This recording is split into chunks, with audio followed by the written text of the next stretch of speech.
that you think people should take away from this talk?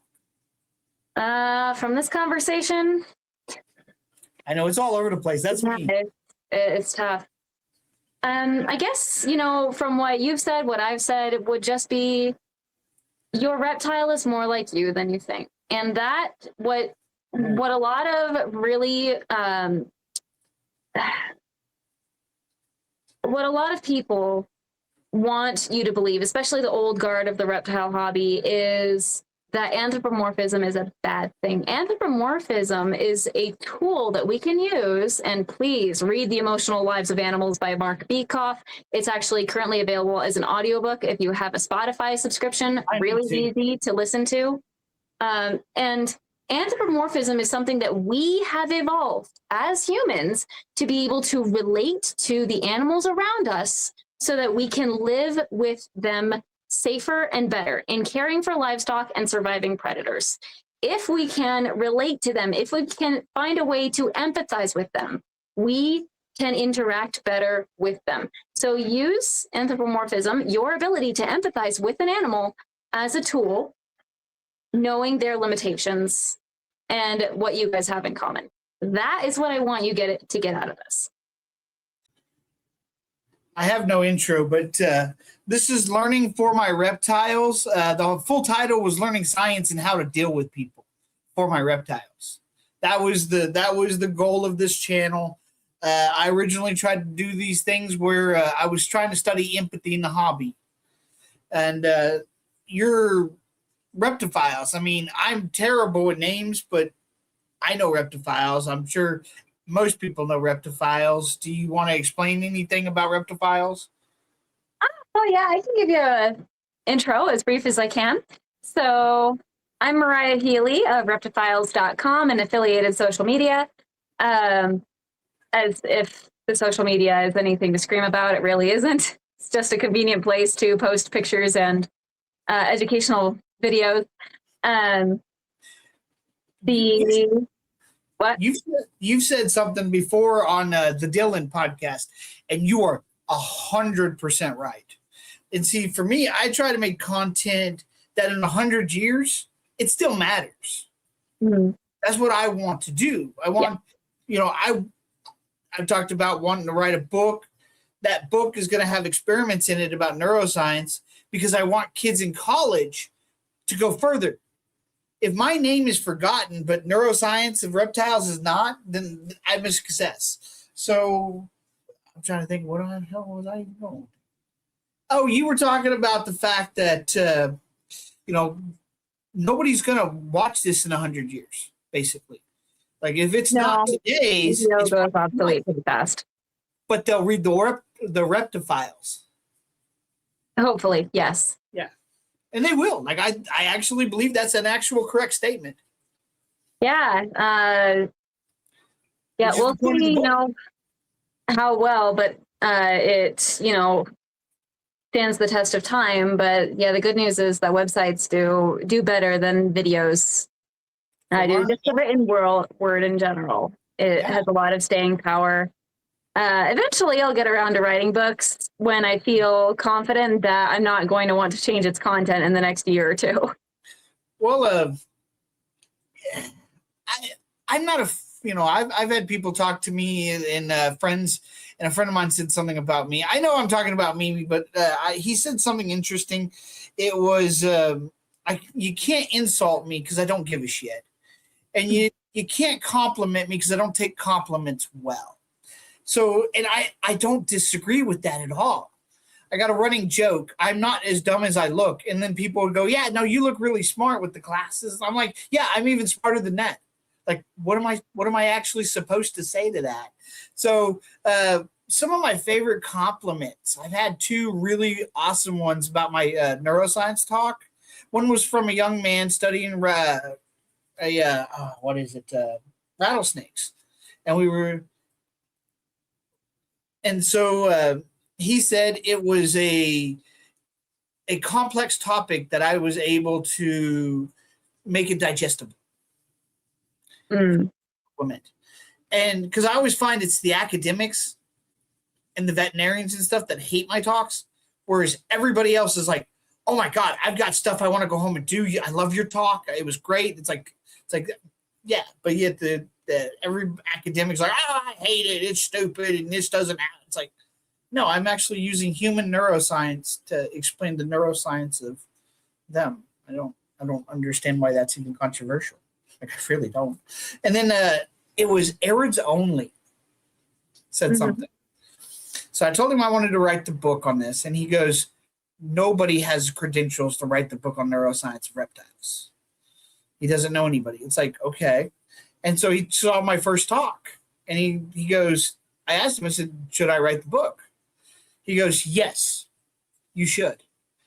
And if you get anything wrong, you'll correct it in later versions. I'm like, that is a compliment. That was real, that was positive, and constructive. I don't think enough people realize that, man. Giving people that you are doing fantastic, and you have constructive feedback. Because I've gotten non-constructive. I can't. I'm like, nah, I don't want anything to do with you. So what do you think of that? What do I think of? Just, having to go back and like the different versions of compliments. If I do write the book and I get things wrong and having to rewrite it again. Like just anything. Yeah. It's a process. Academia and the comment, like the layman, they're two very different worlds. And that's something that with my work with ReptiFiles, I work really hard to try to bridge. And I'm kind of working backwards here because, sorry, I'm keeping an eye on my snake. Because I started no credentials whatsoever. I just started up a blog for something that I was really passionate about. And since I have a strong background in writing, you still there? Yes. Oh, okay. I do this and it ends up, now I can't freaking, oh, there it goes, finally. No, I do that to make the editing faster. Fair enough. Yeah, go for it. I just wanted to make sure you were still there. Yeah, no, I scared the herpetologist of California. She was, oh, what was happening? What's going on? Yeah. No. Usually that means someone's gone. Yeah, so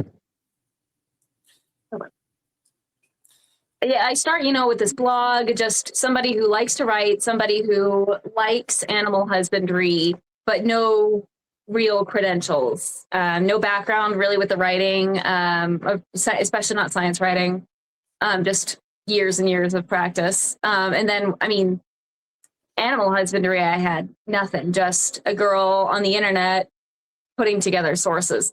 And it was through experience, a lot of self-teaching, that I got to the point where I am now, or the point where I was, I should say, when I got accepted to West Liberty University for my master's. I laid the groundwork with my work as a citizen scientist, essentially, so that I can become a real scientist. And that's why I wanted to get my master's, and I say wanted like I'm finished, I'm not. Why I want to get my master's is so that I can start interacting with academia, and it will open those doors, because without that, I can't work with, I can't really work formally, like with zoological institutions. There are veterinarians who use and highly respect what ReptiFiles database, but I want to open more doors. And so that's the nice thing about working backwards, is I've got my trust with the layman. I know how to speak their language, and I specialize in translating research papers to distilling it into simpler terms, and being able to cut through all of the confusing jargon and say, okay, this is what they're actually saying here. And where you're reading, maybe the abstract, where you're reading the conclusion, and there's a lot that gets lost in translation there. So I can get in there, I can look at the methodology and say, yes, they're on the right track here, or no, they're not. And I say that like I'm good at reading papers. I'm pretty good at reading the methodology section, but as soon as they get into the statistical analysis, I have taken college level statistics 3 times at this point. High school, bachelor's degree, and master's degree, and I can tell you, it still just goes over my head. It's not my strongest area. I make fun of biologists all the time. I'm a real scientist, not a biologist. I don't name stuff for a living. It's just a joke. Like a lot of positive things towards biologists and stuff, but a lot of people think biology is a lesser science because it's not as because it's a lot of concrete. It depends on how you look at it. But honestly, in my life, I no longer say bad or good. This is how it works. You're not bad or good. This is what you do. This is how this works. So once we lose that narrative, it changes so much of reality for people because it's no longer this is how this works. It's okay. What are we open to right now? Mm. Well, you've got your hard sciences and you've got your soft sciences, and usually the less math there is involved, the softer the science gets. And the hard scientists like to believe that they're better than the soft scientists. Yes. Saying hard and soft, already has these connotations which are absolutely bogus. But that is kind of how it works. And, I'm grateful for, it's just a different kind of science. And at the end of the day, we're all trying to decode the way the world works. And some of us are really strong with the numbers, the analytical part of things, and others are going more on intuition and pattern recognition, and then you have to back that up with numbers. And that's, where a lot of biologists go, because if I wanted to work with numbers, I would go into chemistry, I'd go into physics. But, fortunately, biology, like the other sciences, is a really broad field. I'm the exact opposite. Herpetology is really fun, but I don't want to do field herpetology. I'm sorry, but I don't want to, camping out in the wilderness, hoping for a glimpse of something. I'd rather go on a guided tour and get my observations and get out. Yes, I was writing notes and stuff because it's so fascinating. I have degrees in physics and polymer chemistry focused on medical tech. Amazing. I truly believe I went back to school at 26. I am supposed to be learning disabled. I'm just awful at writing. I'm supposed to be. But you said something before that's so fascinating, and it's so when we look at intelligence. But before I wrote down science writing, because we want to go over something that you said about people that are really good at science aren't great at writing. But before we do that, I always say, because I'm fantastic at psychology. It's why I would never go to school for psychology. Because why would I go to school for something I can already do just as well as most of the professors? Like credentials. Huh? Credentials. Exactly. So, but for me, it's okay. If I can already do it, why am I spending money to do it? Because I don't care about other people's opinion. So why don't I go for something harder? So I do have actual studies in nonverbal human communication from college. Is really, but I learned a lot of that stuff before. But for me, you can break everybody down to one question. One. I know that sounds wild. What makes you feel self-important? What makes you feel self-important? Me? What gives me confidence is knowing that I'm right, or at least, if not always right, doing the best that I can. Okay, fair enough. For me, it's learning and teaching. Yes. Now, what's the key to happiness? Off of Feeling what I just fulfilled in said. what you do. Huh? Feeling fulfilled in what you do. I would say sustainable self-importance. That sustainable is, I think, where people go wrong. So it's like when I talk to guys and I teach them how to talk to women, it's, you don't ever compliment a woman on her looks or her intelligence till you have established that you like her for another reason. The reason why is because you're building a foundation that can actually withstand things. And so you're giving a compliment on, like how well you're doing with the ReptiFiles, and that you can actually teach other people to do that. Like, remember, later I want to talk about laws, because I have something that I would love for people to kind of understand with the ReptiFiles and how I see this. But it's so learning and teaching are always going to be something I can do, because it doesn't matter where I'm at. I'm going to be able to learn something new, and I'm going to be able to teach it. And I'm an actual decent teacher, surprisingly. Teaching is one of, if not the most effective ways to learn. And I mean, that I have experienced that twofold. First, with ReptiFiles, in teaching about people about reptiles, I learned so much more about them than I ever could through study alone. Because in order to teach somebody else the information that you have taken in, you need to be able to digest it to the point where you can put it back together again. It's one thing to just, recite something from memory, but there's no processing going on there. It's, being able to ace a test, whether, a multiple choice test is fine, but you can cram for it and forget the answers very quickly. The short answers require you to internalize that information more and be able to explain it, and then to be able to teach it to another human who is going to be asking you questions along the way, and you might need to rephrase yourself a few times. Yes. That is what takes real understanding. And that's what makes teaching, for me, incredibly rewarding, because I enjoy the challenge of taking what I've learned and really understanding it. And the teaching process also brings up questions for me to look up, or at least simmer in the back of my brain. Like, okay, I don't actually understand that as well as I do. And, I got to chew on that some more.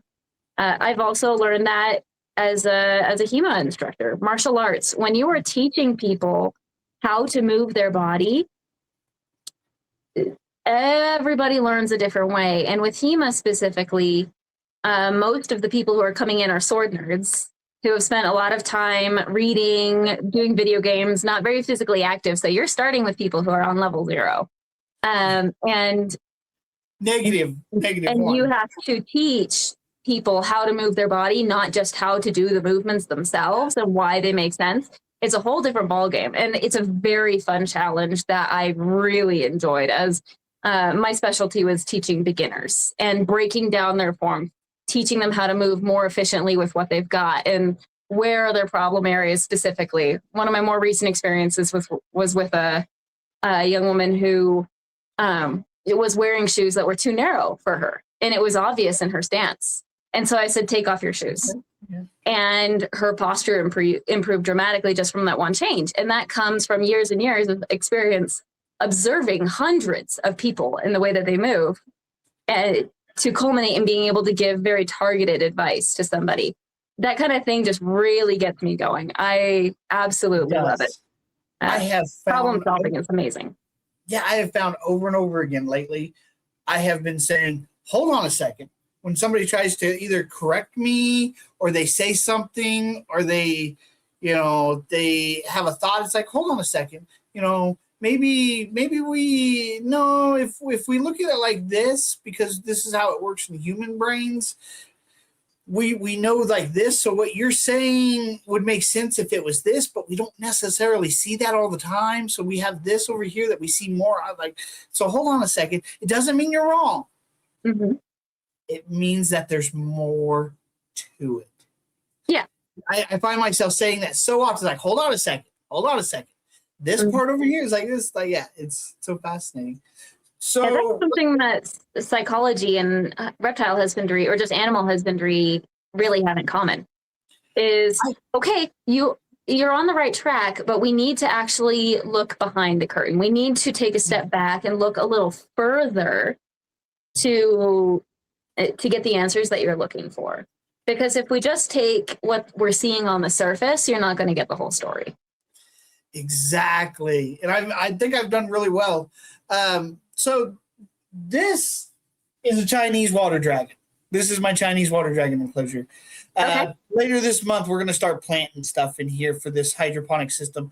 They don't poop enough to really do it, so I got to get nutrients and stuff. But I've been testing that for over a month now, trying to figure out if they pooped enough that we could actually get enough in there. But this is pitch to bitch. And for most people at home, you might go, oh, she's blackbearding. Is she truly blackbearding? Let's ask that question. Is she? Well, I mean, the beard is black. You definitely see a change in color. I've noticed that her color has changed over the course of our conversation. She's annoyed. This Makes right sense. here, yeah, this is not, I ask this all the time. And I have gotten like Snake Discovery answered it. A local rescue was able to answer it. A kid in the Boy Scouts was able to answer it. Almost nobody else in the industry can answer. It's like, what does this mean when they get dark right here? Well, What did they usually say? Just nothing? yeah, they're like, I'm not for sure. Like, but I'm a little annoyed, I'm a little upset, or I'm a little sick. She gets this chin strap. And one thing that I've noticed about intelligent lizards like her, they move around a lot and they get very annoyed very fast. She's very stimulating. And so this is, I'm alert. This is, I'm hunting. And when I took her to the park, the third time we were at the park, before we even pulled into the parking lot, she was in hunting mode. And the way the brains are designed, it's linear. So she remembered before all the other ones because she's more intelligent. She's able to take in that information better. But it also means that she got more upset, like faster. Yeah. And there should be more of a delay when I set her down. There was no delay. She ran off the table and went and ate ants. Like she knew where she was the third time. Yeah. And so my Tagu got it in one. Everybody else takes more than 3 times to go to the park before they realize what this is. Yeah. Yeah. So it's very fascinating. We're going to put her up because she. Yeah. Some animals definitely have, I mean, there's varying degrees of intelligence across, from species to species, also from individual to individual within the same species. Oh my God. Yes. I have, and also the way a lot of that comes from nurture, right? The way that they are raised and what their childhood looks like has a substantial effect on their ability to respond to change and problem solve as adults, which is why providing enrichment and enough space to solve their own problems when they're young is so important. And it's one of the reasons why you see a lot of stupid ball pythons, leopard geckos, etc. They're crammed into these non-enriched enclosures, for practicality reasons, but they're spending their earliest days there.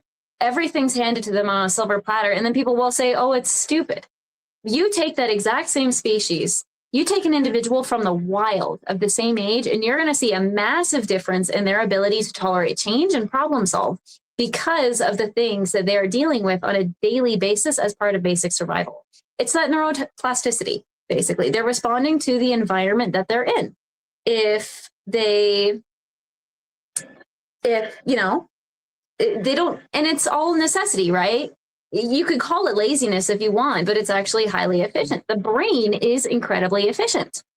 If it's in an environment where all of its needs are met and it's extremely simple, no problems need to be solved, it's not going to develop to problem solve, and it's going to have to learn that skill probably more slowly later. But, if it grows up in an environment where it has to problem solve on the daily, then they're going to have to be able to respond quickly or miss a meal. The stakes are much, much higher, especially in the wild. And that's where that development happens. It's like, oh, we would never survive in the wild. Well, there would be an adjustment period, but hopefully he'd learn. But, if you took that same individual and raised it in its natural habitat, it would probably be unrecognizable because it would have learned so much. And so that becomes a question of, when someone says, oh, it's so dumb, my leopard gecko can't catch a bug to save its life, I say, you should probably let it practice catching bugs. But it also knows that if it misses the bug, it's not the end of the world. It's not going to go hungry for days because it knows it has food security. And so the stakes are simply much, much lower. Although I did read something very interesting, an article published in Science just like yesterday or the day before about new discovery. I guess snakes and some lizards do not have the hormone ghrelin. which means that ghrelin? Yeah, Ghrelin is the hunger hormone. Okay. Yeah, so ghrelin is involved in blood sugar regulation, and I believe it's secreted by the pancreas. I could be wrong. I'd have to double check that. But the important thing is it's when you have higher levels of ghrelin, you feel hungry, and that motivates you to eat. But snakes don't have ghrelin, and that's one of the reasons why they can go long periods without eating, turns out. And so my question is, do snakes ever actually feel hungry? If not, what motivates them to eat? If it's not an intrinsic hormone, is there a different hormone taking that? Or are they simply that opportunistic where they just take a meal whenever they can because they never feel hungry, therefore they're always hungry? I haven't started writing the chapter on the medulla yet, so I haven't got into the hormones part of the brain yet. But that was something I was going to tackle. Hopefully, I love hormones. They are fascinating. They are fascinating. They used to annoy me until I started learning more about them and more. They are really, I mean, for humans, they're a big part of our personalities. Oh yeah, we are run by these things. This is a bearded dragon brain. This is an MRI. Mm-hmm. See the red? That is their forebrain. That is where memory and imagination and where we would think of empathy might be held. Maybe there's questions, but this and that thalamus is connecting. So this is your memory bank here, and they're so different. What I showed you before with that fire skink and asking the question, do they sit up? I find that species that have tilted forebrains always tilt. They sit up. They have some version of sitting up. And that's really interesting. Yeah, I know, because the basal ganglia that does the movement sits underneath that. So and what's interesting is so they're different sizes, different shapes, and I think the thing that academia misses on them so much on the forebrain is the shape. I think they're so focused on the size that they miss the shape. But what's interesting about this is holding the memory. So if Pitch is super smart and she's very active, well, female bearded dragons are going to be the ones that run around, right? So therefore, the males are going to have the territory. And so if the female dragon is running around, then I don't know of a single vertebrate that doesn't remember its territory, that doesn't map its territory. That's that's survival 101. Yeah. So if you're mapping your territory, but your territory is a 2x2x4, what happens to the rest of that memory? I've always found that fascinating because, Pitch is so smart, but Pitch remembers the way to the park. Like I talked about before, she remembers that. So the whole road, the mile or 2 or 3 that we drive from the apartment to the park, she remembers. That's her territory. And so one of the things that we could say about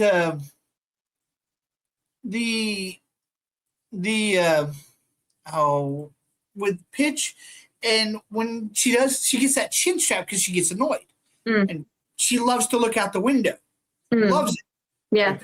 And so we get to the park, and she's been chin strapping a lot. And then she is just out of it. She just sleeps a lot of the time at the park. Where I walk the Tagu, and she's just, sleeping and stuff. It's like I take her to Bass Pro, and she turns around and tries to walk away from the fish, where the fish are double taking the lizards, and the lizards are staring at the fish. And it's like, okay. So I know Pitch is bored. I know she's completely bored. And so I take her to a park that we haven't been to in months. The chin strap stops right here. There's no chin strap underneath. It's just the sides. She has a mouth issue. So I believe that's why she kind of keeps that as well, when they wake up and stuff. But I accidentally stepped on her when she was a baby. Oh, poor thing. Yeah, she's fine though now. She's a pain in the butt. But I love her to death. She's my baby girl. My first beard. This is actually the anniversary. Oh, really? Yeah. Yeah. So I got her the day before the Chiefs were supposed to play Tampa Bay in the Super Bowl. So, I don't know why that game never happened. But I took her to that different park. Loved it. Didn't have that. I took her back to Bass Pro, stared at the fish. She was excited about the fish. Like, it just invigorated her. And it's like, that's what we're talking about. Like, people, I tell these stories to people because, like, my Beardy, what do you think the head bob means? It means one thing. I want. People are like, well, it's aggression. Yeah, it's like, it's aggression. Well, yeah, I want to fight you, or I want you out of my territory. Or I've always thought of it as like, I'm feeling good. Like, this is mine. That's interesting. Because he head bobs me when he wants out to go poop. Calm Fancy is a bigger Beardy. He head bobs me when he wants out to go poop. He head bobs me. So he head bobbed me once, acting like he wanted bugs in front of my couch. So I take him and put him in front of the couch, and he's still head bobbing me. It's like, okay, so you want something. You still want something here. So I put him on the couch, and I sit down. Well, you just saw that brain. That brain is linear. So therefore, any decision making should actually take longer unless it's a learned behavior. So instinctual is that little green dot in the back that goes down to the medulla. That's just true. Kick it down. That way, do it. And so I set him on the couch. He turns around immediately and lays down next to me. No delay. His whole goal was to get out and lay down on the couch. When I teach people that, they go, I never thought they were like that. Even you said it, like they like comfort. Yes, they really do. And it's all animals do, really. Yeah. So when we talk about, do these animals love us, it's the trust. So I always explain it, dogs versus reptiles are my grandfather and my grandparents. So my grandmother was a saint. Love you no matter what you did wrong. Just, you don't appreciate till it's gone. That's what most people like dogs. You know, they really feel that unconditional love. That's why it's so important for them. But reptiles are like my grandfather. If you got an I love you, it was earned. It was never freely given. That's why it's so important for some people with the reptiles. So for a Beardy to look for trust and love, if you're letting it free roam and he goes and looks back at you, he doesn't have to do that. He doesn't have to have any concern for you. Even if it's, I want food, he's going to head bob if he wants food. Because like I said, he wants. So he's looking at you for some reason. There's so much trust in just that look. Even though you may not feel it, that's the trust. That is. Are you still there? Are you protecting me? Are you going to give me food, or can I go on? Any of that, all of that is like, there is no way to interpret that as I hate you, because my Savannah monitor Love has a bad arm. Doesn't want anything to do with me. But at night, if he's free roaming, he will run into my bedroom. Knows where the good stuff is. Yeah, he's like, and there's a light and sounds going off, and he's just, you hear that. It's like, Jesus, dude. It's like, just finding somewhere comfort to do because he trusts me. He doesn't like me, but they trust me. Yeah. Yeah. It's really a fascinating thing. You're a resource. Yeah, and it's not just a resource either. Like it's I got on to tag you last night. And so I understand biology stuff. I've studied it stuff. So he's wanting to squirm around. I got scratches all over, like everywhere, because I did a STEM event last night at a local high school. It was like 2 hours. So I put him on my back and I go walk with him, and you know, the kids just love him and stuff. And so freaking at some point in time, he's squirming around so much. I look him in the eyes, which I've told kids not to do this. But I've had kids stare at him. It's like, you can blink at him. You can stay there. But because he's trained, he's actually target trained. I have thrown a worm right here, and I showed him the target, and he went and got it. It's awesome. It's the easiest thing I've ever done, and it's one of the best things I've ever done. And so I'm looking, I stare him in the eye, and I've got this big rectangular, tent for dogs that I put him in. And I've got signs up that says, don't lean, don't touch, don't, anything like that. He's trained not to hurt you. He's not trained not to get hurt by you. Yeah. So it's like that. And so I stare at him, and because he doesn't want in that, he wants out to go explore. I know this guy. He's been cooped up for months. And I stare at him, and I stare at the back of the tent, and I stare back at him, and I stare at the tent. Calms the hell down. It's like, yeah, you know exactly he knows the word no. He knows his name. There's something to be said for those larger monitor-like species. Generally, it has been my observation that you're going to see a higher level of intelligence in the larger animals. As they get bigger, usually you are going to see more complex intelligence going on but it's not a hard and fast rule. It's easier to identify in the larger animals, certainly. But I mean, maybe we're just putting more effort into the larger ones as well. Here's the brain of an Aki. And so as we looked at that brain of the Beardy, you could see down here. Can you see it? Yes. So we have the forebrain over here. We have the optic tactum over here. This has your instinctual brain. And that's why that instinctual brain is connected to the medulla. So it actually separates these out. These forebrain overgrew in humans to overtake the optic tactum. And so our brain is spherical, theirs is linear. Well, when we looked at that Beardy brain, the thalamus went underneath, completely underneath, connecting the optic tactum, the optic nerve, and the forebrain. Well, as we look at this Aki monitor, we see that thalamus goes in between. I hypothesized this years ago. I was talking to a lady in 2023 on this at the NRBC. And so this makes communication between these quicker. And you can understand if you're a prey animal, you want this separation more because that optic tactum with the instinctual, you want that to have more able to move your body quicker on its own. Yes. Whereas the bigger monitors and the TAGU seem to have this bigger connection. And I think this is why they seem more intelligent. I don't want to call them more intelligent. I want to say that as humans, we see them as more intelligent because, I mean, do Beardies really need this and like that? Does this make them not intelligent? Pitch is the second smartest animal I own. I believe it. Yeah. So it's like it's not just that, but the communication between those would go so much faster. And it's so interesting to think of it this way as communication. So when you guys talk, when you and your crew that I see you always with, you guys talk about the snakes coming together.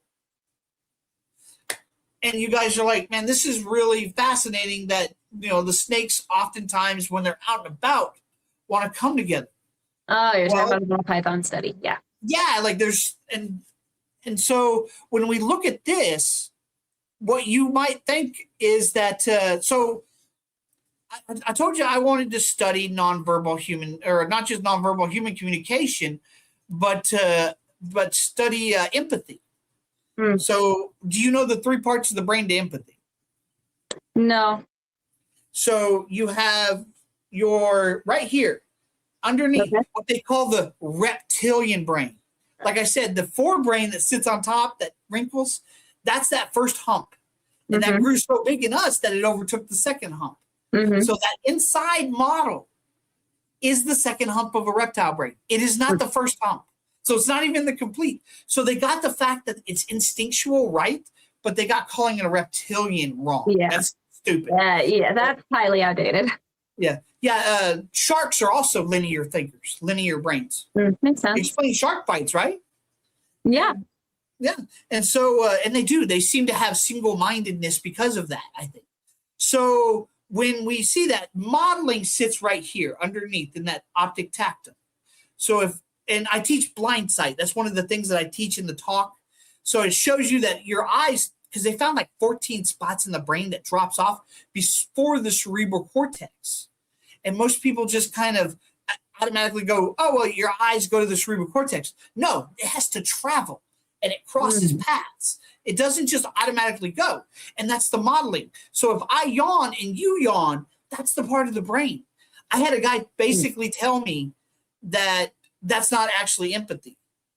No, that literally I'm feeling your emotions, like literally feeling your emotions. There's some kind of communication going on there. I mean, why we yawn is still up for debate last I checked. Oh, yeah, but it's not just that. It's so when a girl likes you, oftentimes I will see them mimic the behavior. I remember this one lady where I had my arm on the back of the chair. She had hers exactly the same way.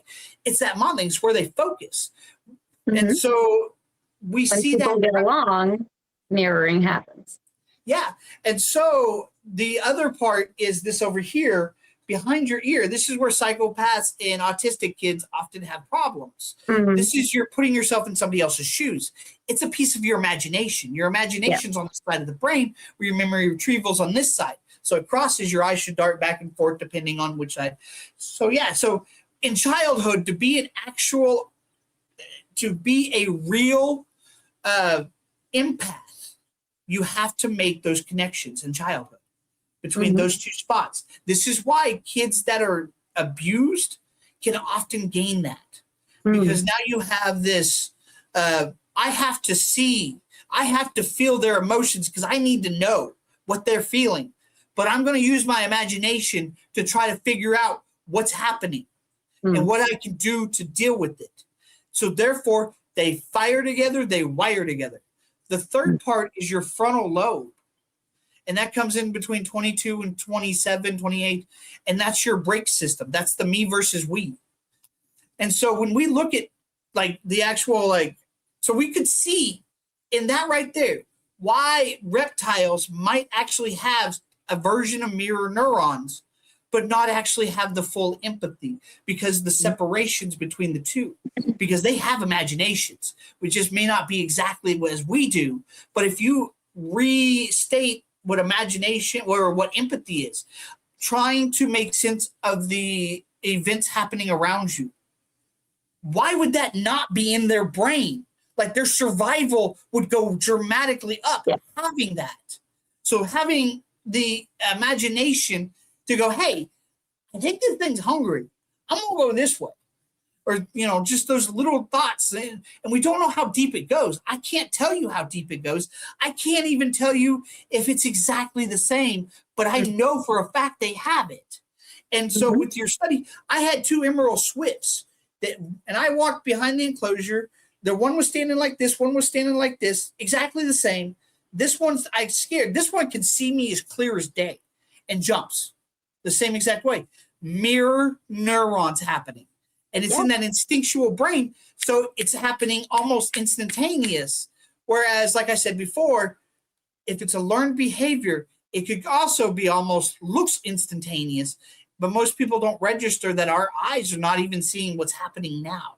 They're seeing just a thing. I did read about that, yes. And that was fascinating. And I had to work that into teaching sword, actually. Because when you are working very quickly, sparring somebody, you cannot rely on your visual input perfectly. And so I was telling them about the importance of relying on tactile input and being able to predict what they're doing, because without predictive reasoning, without letting your hands tell you what's going on and relying less on what your eyes are telling you, you're going to be deceived very easily. Yes. And it's so, and people never think about this. Like, I think people think that I'm nuts for saying this, but I'm like, where's the controversy in saying that? I'm not saying I know where it's at. I know what part of the brain it's in, but I don't know because it may not match ours exactly one for one.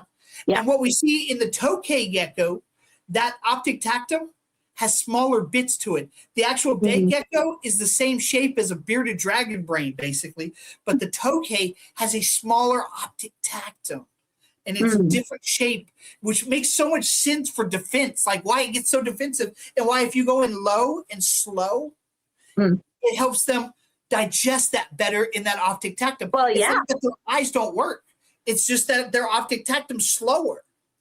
And, people might go, oh, well, because the sand boa is actually a blind species. the leatherback sea turtle is a blind species. This is the not reason's because pretty they bad. don't. Yeah, not because they don't have eyes, but because if you looked at their brains, they actually are almost flat, like a blind species. Whereas, sighted species have the curves, and so that goes in the sight. It's just we don't like that. How much Tactile priority sensation. is put on the site? Oh, you got to stop me. You got to stop me at some point in time because I will go on for days. Like you can tell, like I love these topics. Like and so many people are so I don't know. I had a vet tell me that these things don't have empathy. They don't have that mirror neuron stuff. Those veterinarians, they have a tough job.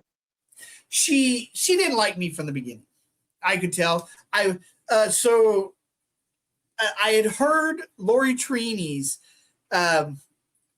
what is it that where the animal goes out and does the mundane, measuring the mundane on what the animal does is measuring their benefit. This is how I talk about bearded dragons to people. I've been talking about it like this for years, where it's okay, they get up in the morning, they get super dark, take in the radiation. And yes, I've been saying radiation for years because I'm a physicist. I have physics degrees. So I'm like, they're taking in that radiation, they're going hunting and doing what they want. And then they get off the ground as the heat of the day and they survey their territory. That's how they spend their days. And so that mundane task that they do is how you measure their mental health. Like I'm like, oh my God, yes, I've been saying that for years because I walk my beardies on a stroller and they just look just like yeah. And it's so interesting to see it that way. So Lori Trini asked a question: do these animals see us as a whole or individual parts? That was a very interesting question. I have slow blinked. So I no longer say, oh, well, the reptile thinks and the human does this. I go, vertebrates think this way. This is a vertebrate thing. Like, we got to stop saying this is so different. They had every single part that we do. But they may not have it in the exact same way that we do. So they see us as individual parts. I have slow blinked, and the snake goes right to me. But it was in exploratory mode at the Herb Society here in St. Louis. And so it was already there. And so I just told it, I'm not, and this is why turning your back is awesome. I learned that from the Peter Van Skinks. And then Dave Kaufman did it. I did it with a giraffe, and I got the giraffe distinction to, turning my back. It means I'm not your predator, and I'm not your prey. I'm not scared of you. So I'm not going to hurt you. And you don't see it with your mastics. I don't see it with the beardies. But they already don't fear me. They don't care because we don't understand that how much of the brain actually takes out. How much of your brain is actually not telling you what you see and hear. Oh well, this sounds in the background like just driving to work or driving home, and you didn't even realize you were doing it because your brain filtered it. How much is being filtered by theirs? And that's probably another deal that the optic tactum does is filtering. Because they don't need all that. Yeah, they don't. And so these things are seeing my eyeballs. They're noticing my eyes. I even everybody at the society's like, no, that's cats. No. That's what most people do with me. And then you spend a year with me, and you're like, dude, God damn, you're right. It's like, yeah, no shit. Because I have a version of dyslexia. I believe my father has it as well. So I believe it is genetic. He worked for Walmart and did things that nobody else can do for some freaking reason. That to me, it's like, yeah, that makes sense. And so it seems like I'm doing things really fast, but I knew the sight thing 2 decades ago. I've only been keeping beardies for 5 years. So when I noticed this is coming from somewhere that's in my brain already. And so this isn't necessarily instantaneous. It's just being applied differently because I get bored. And so my brain's in the background doing stuff. And so that's, part of my dyslexia. It's part of the reason why, and it's not a normal dyslexia because I can write the same date and for some reason it'll all of a sudden change for no reason in my head. It's a weird dyslexia. It's not a normal one. So so everybody's like blowing me off. So at the end of the meeting, I got this retic around my neck, this dwarf retic. This kid walks up with his mom, and she goes, "Can he hold it?" I'm like, "Yeah, slow blink. Do the slow blink." And the mom goes, "Oh, go ahead and do the slow blink." He slow blinks. That snake goes right to him. Interesting. Yeah, but it doesn't work every time. It shouldn't work every time. Their brains are not doing the same thing every time. It's putting them over your head is the forgetting. It's that short-term memory forgetting, like if you walk into another room. But that's not always happening. But that's one way that I use to calm my tagu down. I also use my chuckwalla to show how that works, and people get really interested in that. And so I don't generally like to be higher up. Yeah. But when you're placing reptile enclosures, you're going to see calmer animals usually went the higher. And there's not just one reason. There's so many reasons why that works, and they're all probably valid. That's the whole thing about this. That's what people don't understand. Where people want to go, well, I saw that, and it could be this. Like, yeah, so it could be this over here too. Like, they're probably all valid because they don't just have one thought. Exactly. Their brains don't just work that one way. So my Savannah monitors, Love has that bad arm. And when I take him out, my Savannah monitors are named Love and Hate. Hate's the girl. She will let me hold her, put her up here, and she'll climb into the bag that I bought for him back in the day. She'll climb up and stare out the bag. She loves that. They find that bag to be so comforting. And so Love has the bad arm, and he will let me hold him when he's cold, whereas Hate will not let me hold her if she's cold inside. If we're inside, she doesn't want anything to do with me. Whereas if we're outside, she's super chill just hanging out with me. As a matter of fact, she calms him down when he gets excited and starts hissing at me when I pull him out of the bag, and he looks at her, he immediately calms down. And so with her, she just slowly goes, whereas he's always trying to run away from me. She will go after my hands, but not me. Whereas Love will go after my hands. He will go after me. He will bite anything that he can get a hold of if he's hot. Yeah. And so I think this could be a study. Could you imagine doing a study with humans based on a Savannah monitor? That would be very interesting. Yeah. So if they're handicapped, does that mean that they have a harder time dissociating? And if you can train them to target train, then there's no reason why they wouldn't dissociate as well. So she's dissociating my hands from me. Her mind, somehow, there's 3 or 4 different ways I could see how their brains would do it, and all of them are valid. Dissociating. So they have that dissociation, and I think this is such it makes sense, right? If you're handicapped, you can't separate yourself from reality. You have to be afraid all the time because you're handicapped. Yeah, I mean, it really depends on disability, right? But yeah. I think it would be a cool study in humans to kind of get a better understanding that, because we need to dissociate as human beings. Of course. I mean, religion that's the whole point, so that you can deal with your own mentality. That's the whole point of religion to begin with, in my opinion. It's just dealing with your own mortality. You have to have dissociation. Yeah, it helps a lot to believe in a higher power. Yeah. See, now you know why everybody thinks I'm crazy. Why nobody talks to me. Okay. Yeah, learning through teaching. I'm going through that whole thing right now of all over again because I've been I guess I volunteered to teach Sunday school to 16 to 17-year-olds in my congregation, and that is a learning curve. It's I bet a little bit slower because it's every other week, but that's my latest challenge is that, but it's a great challenge, and I get to learn more in the process. So that's always the best part. It gives me new podcasts to listen to, new resources to read. I love learning, if you couldn't tell. Exactly. But to go back to the dissociating, body parts. I remember Lori bringing that up, and it makes sense. When especially in distance from my reptiles, I see them I walk by, they recognize me. They know some of them definitely know my face. I'm not sure about all, but smell, walk pattern, they know when I'm in the room for, Crawfish also. friend factors. Really? Yes. My crawfish, when I had them, they would actually come out when I would walk by when they wanted food. Yeah, they associate you with food. They associate you with good things. Therefore, no need to hide.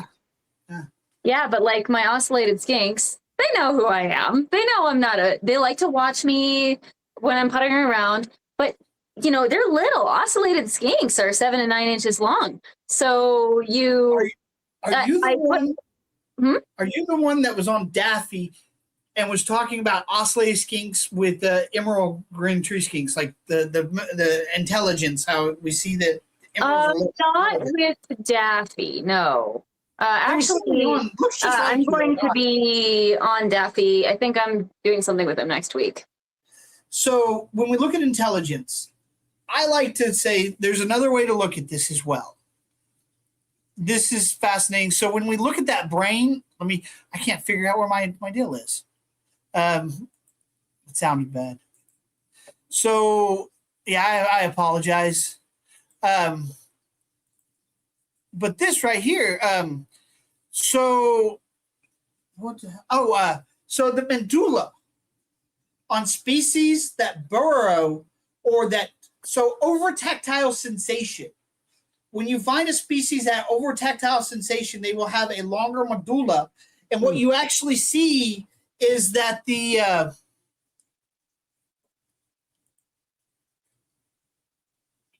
so this is a rainbow boa ball python.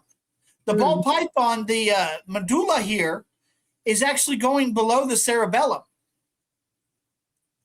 whereas the boa is not. Well, that ball python buries itself. We see this in the flying lizard. It actually drops below the cerebellum, whereas the flying snake does not. Interesting. That's a good comparison. So, exactly. One of these is a gray squirrel. One of these is a flying squirrel. Which one is the flying squirrel? Which one is the gray squirrel? I'm guessing. Yeah, the one with the longer medulla is the flying squirrel. That's back here, the spine looking stuff. That's what it attaches to. And so when we go back to this deal here, you can see the medulla down here. If you take all of this as 100%, species that have a more, so like if you're looking at an ocellated skink versus an emerald green tree skink, that emerald green tree skink is going to have a shorter medulla than that oscillating skink will. But if you take that as 100%, then you're saying that the oscillating skink is having less percentage of the brain energy going to the other parts, whereas the green tree skink does actually have more of the percentage going to all the parts, as a bigger spread of the percentile. It tells you where their priorities lie. Yeah, it does. And it actually has the potential to show us how intelligence is in that 100%. Like I said, I've got like 50 ways to look at intelligence. And so if you look at that whole thing as 100%, what can we say? We can say this. Going back to the thalamus going between, it might not just be bigger monitors and stuff. What about species? Because I talk about empathy. What about the red-eyed crocodile skinks? What about the monkey tail skinks? Since they are family-oriented, what if they have more thalamus between? And actually makes a bigger connection because they have that imagination, might actually be able to connect to their modeling and create a better version of empathy. Well, I mean, you have to have a lot of imagination in order to take care of offspring, as I have learned.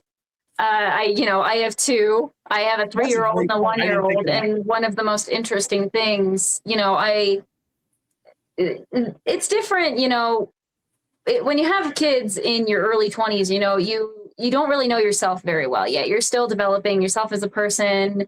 And so you can change right along with them. You don't really have a defined identity before children. I had my first baby when I was 29. And, that's after establishing a career, after. And your frontal lobe should have been.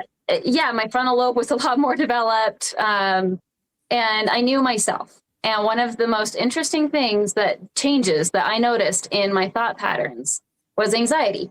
I had never really dealt with anxiety before having children. And all of a sudden, I'm getting intrusive thoughts about what if when I'm going down the stairs carrying my baby, I trip and she goes flying. And it turns out it's just survival. Being able to run those scenarios constantly of what if this happens? What if that happens? It's annoying and it can drive you crazy. But the fact of the matter is that makes you a better parent because you are anticipating threats to your child. Yes. And it's proven fact that women are way better than men at that part of parenting overall. Well, the more recent studies that I've been reading have been, it's more about it's usually the mother, but not always, because it's about imagination, but so it's a hormonal change that's triggered by proximity to the offspring. So I was about to say that. If the father spends more time with his child as well, then he's going to exhibit similar brain changes. I felt that it's this pride when I had when I was hanging out with my nephew, and it's just this massive pride that comes over you, and you just, oh my God, I just like this, and oh yeah. So when Roy and Phil had some guy on before they stopped, and he had scrub pythons. And he was talking about letting the mother leave with the eggs, and she was peeing on it and stuff. But she was more nurturing than they thought she would. And I mean, it sounds like her brain switched, probably due to hormones and stuff, just like ours. And I've always thought that it's another reason why, like what I said, we're vertebrates. I think, yeah, and it's all about the brain does whatever we need it to do. If it needs to take care of a clutch of eggs, it's going to take care of a clutch of eggs. There are changes, there's programming, especially when it comes to reproduction. Reproduction is basic survival. Our brains are programmed to be able to reproduce, preferably very well. And having the opportunity to practice is what is going to activate that. Now, I want to be clear on this. I am not saying it's identical to humans. No. Not at all. It's co-evolved, so it could actually be a little different. It could be completely different hormones, could be different, lots of things, but the principle is the same. Yes. It's doing the same job with different hardware and different capabilities. I mean, obviously, a snake is going to parent different because 1, they're dealing with eggs. 2, they're ectotherms, and 3, they don't have limbs. Yeah. Already dealing with an entirely different set of resources. Yeah, when we're dealing with the imagination, they don't need to know what space is. But it would be very beneficial for them to go, hey, that thing doesn't hate me. That thing's not going to eat me. I think I'm going to be okay with this. I think that's great. So we are at an hour. Are you You need to go. Okay. But can we talk about one last thing? You were talking about writers, and you were talking about the fact that the best science people are terrible writers. I mean, that is a broad generalization. I mean, look at me. I'm an amazing writer, just saying. But also aside, that is generally my observation. So Einstein, he talked about, most people never even know this. What part of his brain do you think was actually bigger, if there was any part of his brain? I'm not well enough versed in brain anatomy. Myelin that connects these things I was talking about before in childhood. They can get 100% layer, 100 times layer over those, and it creates a faster deal. And he would talk about sitting there and imagining the universe. And people constantly are like, he's a genius, he's a genius. And I compare myself to him because I have that same kind of imagination that he did. It's not because I'm this great genius thing. I don't believe in that crap. I think that's a terrible way to look at life. I think that's awful. I think that will lead you down a path that makes your life miserable. because you're focusing on something that's unsustainable. That's why we have bad professors, because they were told their whole childhood how smart they were. And so to them, self-importance is how smart I am. That means everybody has to be lowered to me. But yet, that creates a really massive, unbridgeable teacher-student gap. Whereas good teachers are like, I don't care. It's not about me. It's about whether you learn or not. Yeah. What you take away. And I think that's what, and I do see the science thing, like you were saying, like bad, because I can write and I can tell you why I wrote the way I wrote. And I have instructors go, yeah, that's what it's supposed to be. I'm like, that's what I did. No, you did not do that. Well, it's a combination of, personal interest and, mostly personal interest and the amount of time that you've spent practicing. And usually you don't practice something if you're not interested in it. So, that's usually, you see people who are scientifically inclined. They don't spend as much time writing because they're doing other things. And so naturally their ability to write is not as important to them and they're unpracticed in it. So they're naturally going to have a harder time. So, when I was taking my technical writing class, which was a requirement for, if I remember correctly, all of the science majors in my undergrad, I was the only one who was really excelling because here I was as your little humanities major coming in and taking this class because she was interested in it, not because it was a requirement. And everyone else is writing at, like a middle school level. And here I am, like just skating above because I've practiced more and it is a personal interest of mine. So, and it's not to say that all of my, all of the other students around me were less intelligent at all. It's just a matter of priorities. Yeah. But one last thing, and I am so sorry to hold you up, but I think this is one of the most important things that we will ever talk about with the ReptiFiles. Okay. I meant to talk about this earlier, like right away. So when I teach, like I have people ask me about like, okay, how do I keep a bearded dragon? How do I do this? Okay. So this, I'm giving you these 3 options of lights, and this is how far you got to take them away. This is how long they last, and this is their cost. So you can actually figure it out yourself, because if they do it themselves, it becomes their project, and they're more likely to put more into it. But most people that I've ever talked to and done that to are like, and they back away. They're like, I don't want this. I don't want to do this. They don't want it to be complicated. Because I've heard you and your cohorts confidently say, and some of the business people also, this hobby needs to be expensive. It needs to be expensive. Yeah. I hate that with a passion. I hate that phrasing. And the only reason why I hate that phrasing is I think it needs to be science focused.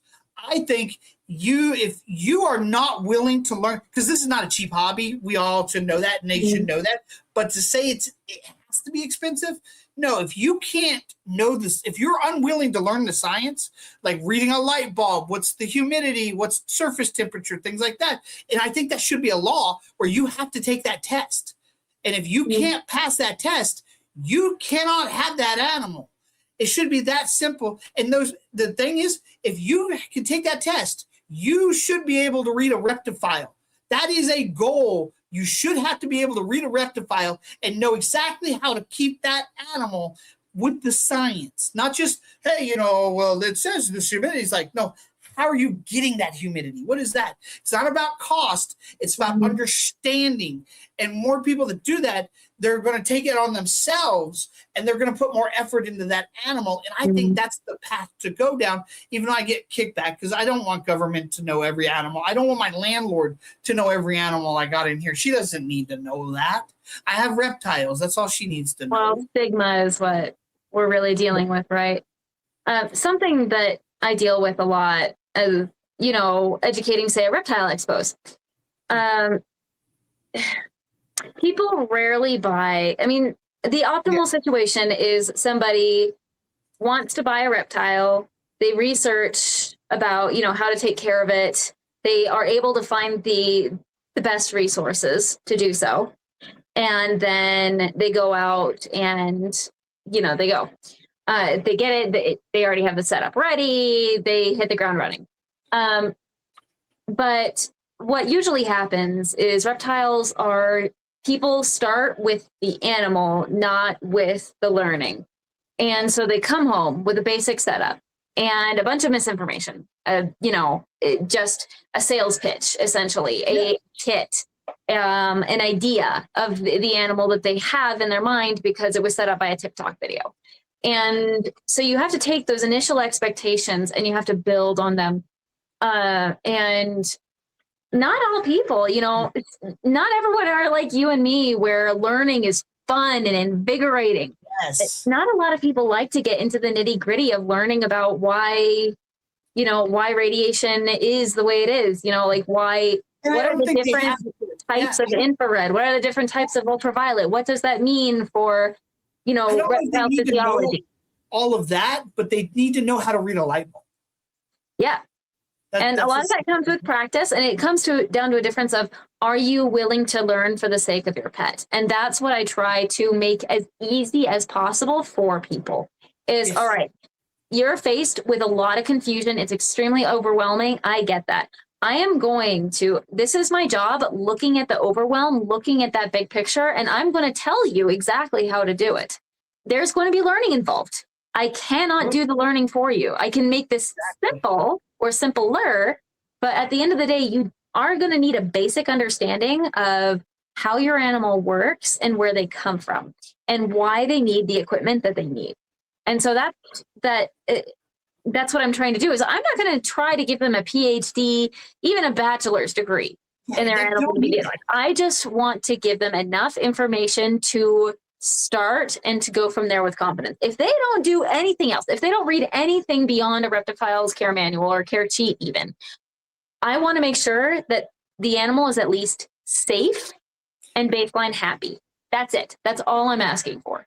If the owner does nothing else, I could be happy. I could be satisfied. That's extra credit.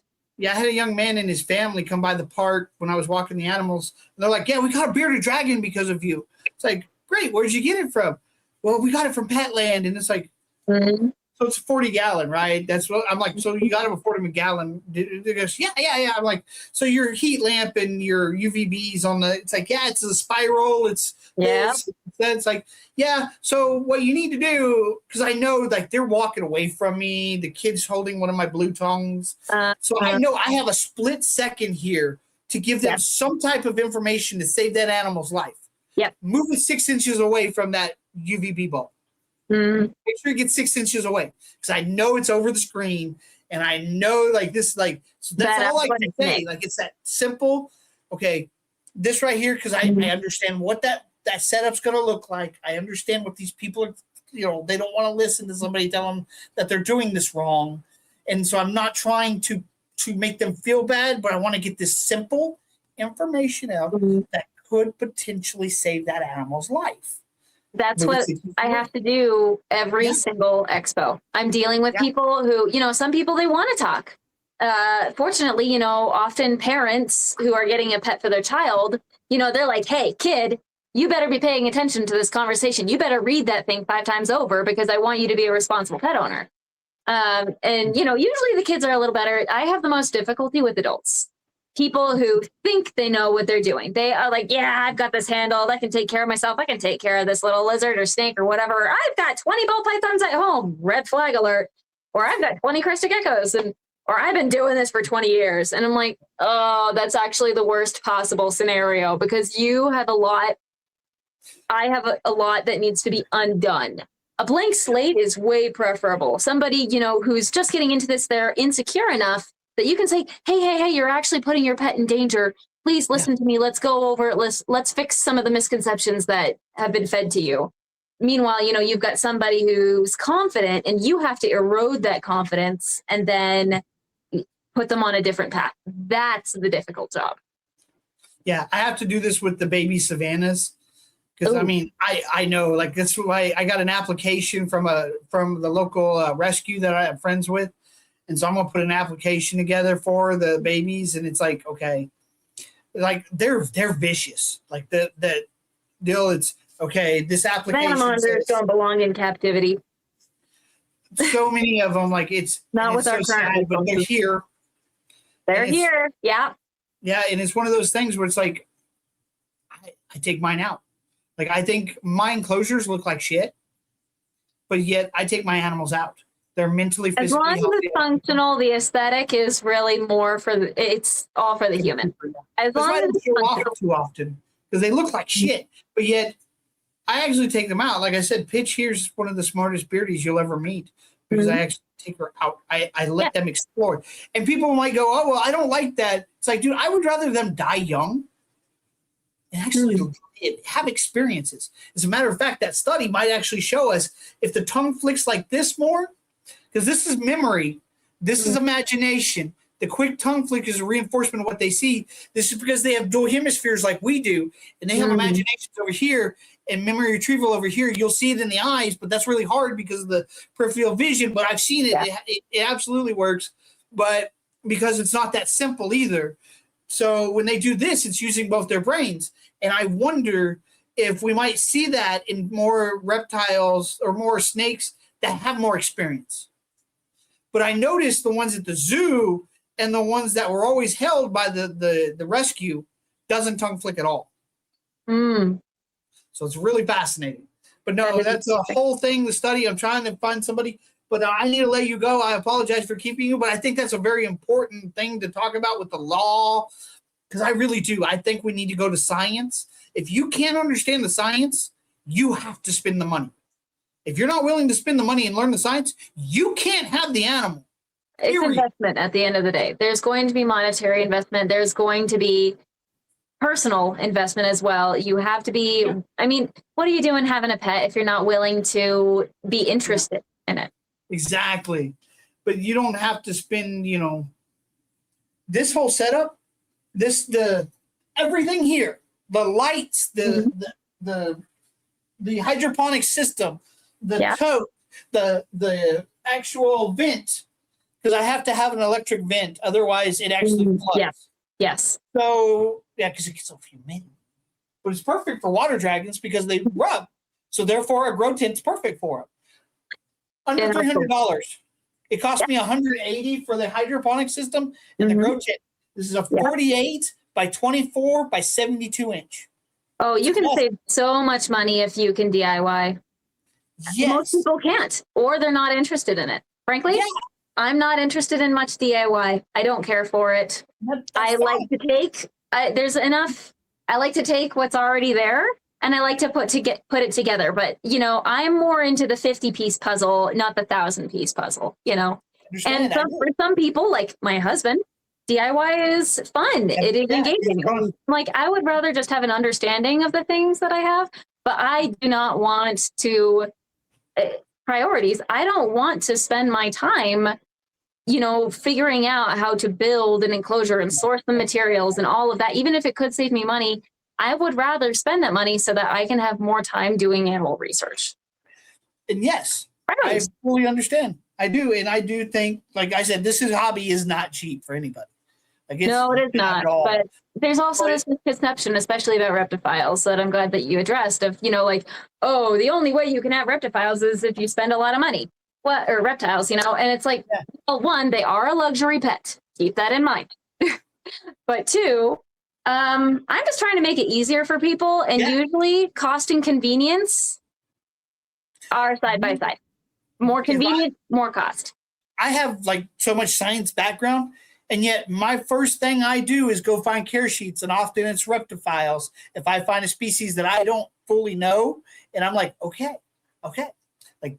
This, I know what I'm doing now. It's a how-to. That's why I took that technical writing class, is I write technical manuals for animals. I'm so sorry. Yeah, sure, you could put it together all by yourself if you can, but most people can't. So that's why I'm here. So let's close this out by what's the one thing that you think people should take away from this talk? From this conversation? I know it's all over the place. That's me. It's tough. I guess, from what you've said, what I've said, it would just be your reptile is more like you than you think. And that, what a lot of really, what a lot of people want you to believe, especially the old guard of the reptile hobby, is that anthropomorphism is a bad thing. Anthropomorphism is a tool that we can use, and please read The Emotional Lives of Animals by Mark Bekoff. It's actually currently available as an audiobook if you have a Spotify subscription, really easy to listen to. And anthropomorphism is something that we have evolved as humans to be able to relate to the animals around us so that we can live with them safer and better in caring for livestock and surviving predators. If we can relate to them, if we can find a way to empathize with them, we can interact better with them. So use anthropomorphism, your ability to empathize with an animal, as a tool, knowing their limitations and what you guys have in common. That is what I want you to get out of this. I love that. I'm going to put that at the first of the talk. I'm going to do show. That's what I like to do. Like, we take your words and put it there. Thank you so much. Is there anything else you'd like to say or anything? I'm sorry to hold you up. I appreciate you. Yeah. You do. No problem. Fortunately, since I got the time zones mixed up, I can flex a little bit. I understand. I have the utmost respect, and literally that's what I tell people, that we need a laws, and like $20. Like, it's like, okay, so $20, you take a test, prove that you can actually understand the freaking science, and then you can actually own. And if you go to Reptile Expo, they have to check at least one person in the party has a license because they took that test, and it should be based on, hey, you know what? If you can understand this right here, you can read the ReptiFiles and any care guide and understand what you need to be really doing for the animal. I mean, I'm really proud of my local expo, the Wasatch Reptile Expo in Salt Lake, because I've been working with them for years now, and they have my table now at the exit. You cannot leave the expo without, I work together with the security team. You cannot leave the expo without a ReptiFiles care sheet, or, oh boy, that's embarrassing. Without a care sheet or my business card. If there is a relevant care sheet on my site, it's going to get to you before you're out the door. Sometimes a couple steps out the door, depending on how many people there are and how well I'm keeping up. But that is what we're doing now. And I am passing out so many more care sheets since we started implementing that, contacting a lot more people, because it used to be I was at the beginning of the expo, more or less near the entrance, and you know, people would come by, but they're distracted. But here, they can't get away from me. And they might hate it, but I love it because I have that much more peace of mind. So I want to get out and teach more on neuroscience. Do you see why that neuroscience, like, the academics hate it, but yet the neuroscience, like, the regular people are like, dude, this is cool. Like, I love this. Like, I got to go home and, like, look at this. Like, academics can be really stubborn, especially if you haven't published a paper yet. I know. I tried to publish something, and even Dylan, I've been told him for years that the snake tongue does this, and I explained where I see it.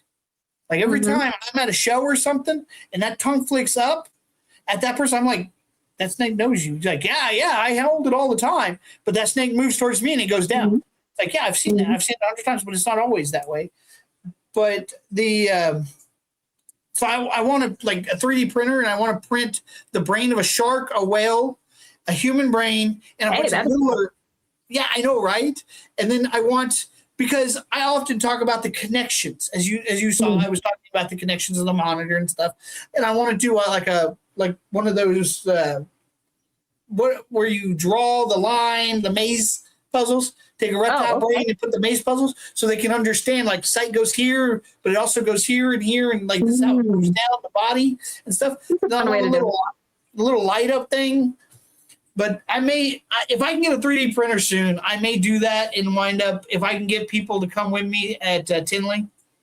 And because, I mean, that would be a nice place to sell the baby savannas. That's going to be people that are going to actually. I mean, there's a lot more reptile people attend Tinley than your average expo, but like, yes, I just rather know. I'm not putting a small price tag on it. Good. No, it's just so hard seeing so many savanna monitors, and I see among the species, I see people go home with them in the expo, and I'm like, that animal's gonna die. That animal is gonna die. I watched one. I don't usually get like, I hate you. Like, how does this? there was one guy. It was a 20-gallon or a 40-gallon tank. He had a Beardy and a Savannah monitor in it together. Oh gosh. No, what the? And people were like on him. He's like, I'll do what I want. It's like, this is the guy that I want to bitch slap. Like, I'm sorry. Like, you might deserve to get your ass. Yeah, that's those people who think they know what they're doing, and it's that overconfidence that's so hard to overcome. You can't yell at these people. They wall up. They get defensive. You can't do anything. You have to wiggle in. You got to just get real sneaky, you have to find some common ground and just itty bitty little steps to plant doubt and hope that maybe it sprouts into something where they start saying, oh, maybe you've got a point. If you can say, oh, that's a good point, then you've gotten somewhere. But that's also why the application for this man. Yeah. Like the vet, like that. Oh my God, that rescue. Who's your vet? They will actually contact your vet.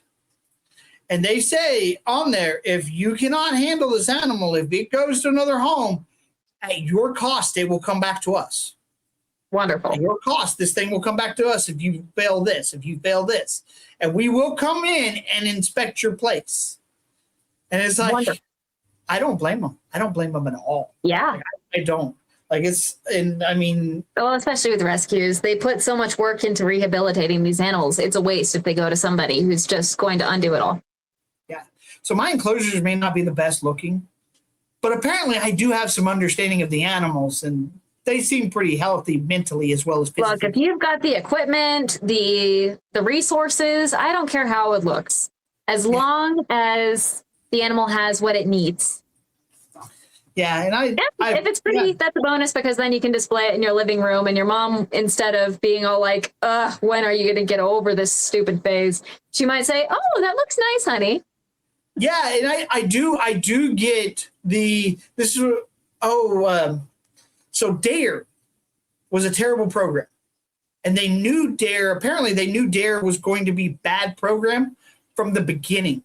Oh boy. Before it ever happened. It was actually the LAPD, apparently, that started it, and somebody believes that they were doing it to try to spy on parents because they wanted the kids to turn into parents. That was their thought process of why they did it, which actually, funny. I'm not going to tell them that they're wrong, because I can't tell that. But what they knew actually worked for dealing with kids not using drugs, teaching them to deal with peer pressure. Yes. And I think this is something in the hobby that is great. I think the way you guys do it too. I don't love it has to be expensive, but I am so into making it look this way.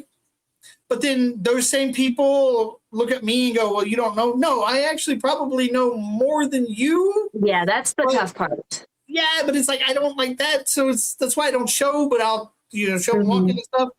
And it's like, but yet I still love it, because if you're into the look, then you're not necessarily just going to go out and get more reptiles. Yeah. I've been to so many expos and come out with no reptiles. Like all the time. I talk most of them. So hard to do. Yeah. I only have with the babies, and that's 14. I guess I'm like the second person that actually breed that many. Yes.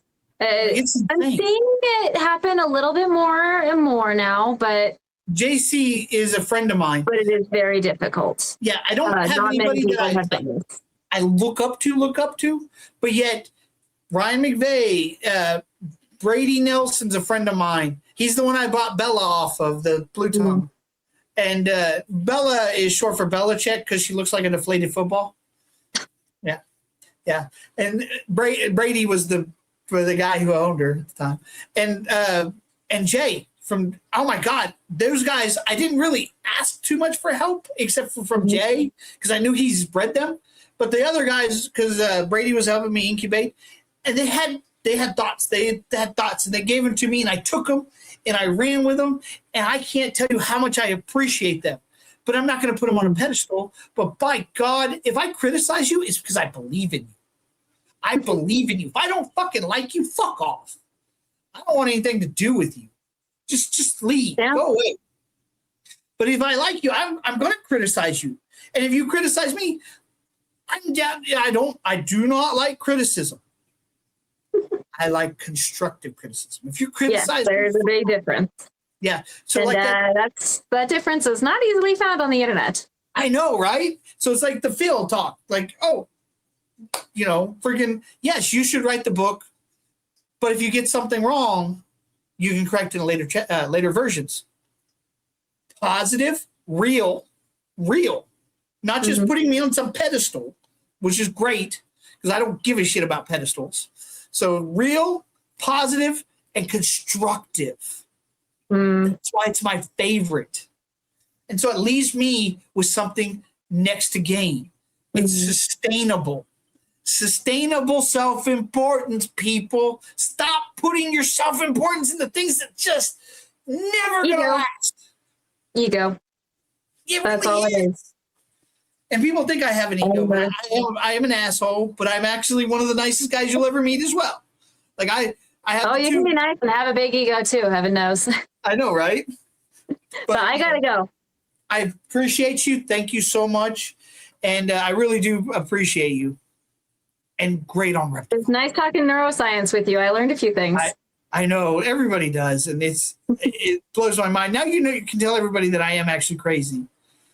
But there's a thin line between crazy and genius. Thin line between crazy and genius. And they usually go hand. I leap over that line. I love leaping. I love shock value, but I usually back it up. All right. There you go. All right. Talk to you later. Bye.